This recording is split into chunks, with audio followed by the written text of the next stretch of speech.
ದೇಶದೆಲ್ಲೆಡೆ ಮೆಚ್ಚುಗೆಗೆ ಪಾತ್ರವಾಗಿರುವ ಮರಾಠ ದೊರೆ ಛತ್ರಪತಿ ಸಂಭಾಜಿ ಮಹಾರಾಜ್ ಜೀವನ ಆಧಾರಿತ ಕಥೆಯನ್ನು ಒಳಗೊಂಡಿರುವ ಐತಿಹಾಸಿಕ ಸಿನಿಮಾ ಚಾವಾಗೆ ಪ್ರಧಾನಿ ನರೇಂದ್ರ ಮೋದಿಯಿಂದಲೂ ಕೂಡ ಮೆಚ್ಚುಗೆ ವ್ಯಕ್ತವಾಗಿದೆ.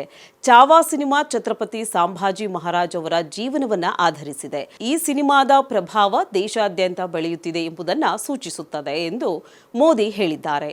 ಸಮ್ಮೇಳನದಲ್ಲಿ ಮಾತನಾಡಿದ ಪ್ರಧಾನಿ ಮೋದಿ, ಮಹಾರಾಷ್ಟ್ರ ಮತ್ತು ಮುಂಬೈ ಮರಾಠಿ ಮತ್ತು ಹಿಂದಿ ಚಿತ್ರರಂಗಕ್ಕೆ ಹೊಸ ಎತ್ತರವನ್ನ ನೀಡಿದೆ. ಇತ್ತೀಚಿನ ದಿನಗಳಲ್ಲಿ ಚಾವಾ ಚಿತ್ರ ದೇಶಾದ್ಯಂತ ಸದ್ದು ಮಾಡ್ತಾ ಇದೆ. ಶಿವಾಜಿ ಸಾವಂತ್ ಅವರ ಮರಾಠಿ ಕಾದಂಬರಿಯಿಂದ ಸ್ಫೂರ್ತಿ ಪಡೆದ ಈ ಸಿನಿಮಾದಲ್ಲಿ ಸಂಭಾಜಿ ಮಹಾರಾಜ ಶೌರ್ಯವನ್ನ ಪ್ರಸ್ತುತಪಡಿಸಲಾಗಿದೆ ಎಂದು ಹೇಳಿದ್ದಾರೆ.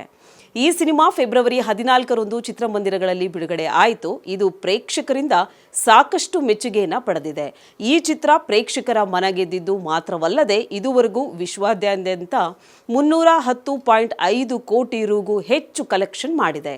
ಛತ್ರಪತಿ ಶಿವಾಜಿಯ ಪಟ್ಟಾಭಿಷೇಕದ 355ನೇ ವರ್ಷ ಮತ್ತು ಆರ್ಎಸ್ಎಸ್ನ ಶತಮಾನೋತ್ಸವದ ಆಚರಣೆಯ ಸಂದರ್ಭದಲ್ಲಿ ದೆಹಲಿಯಲ್ಲಿ ಈ ಕಾರ್ಯಕ್ರಮ ನಡೆಯುತ್ತಿದೆ ಎಂದು ಪ್ರಧಾನಿ ಮೋದಿ ಹೇಳಿದ್ದಾರೆ.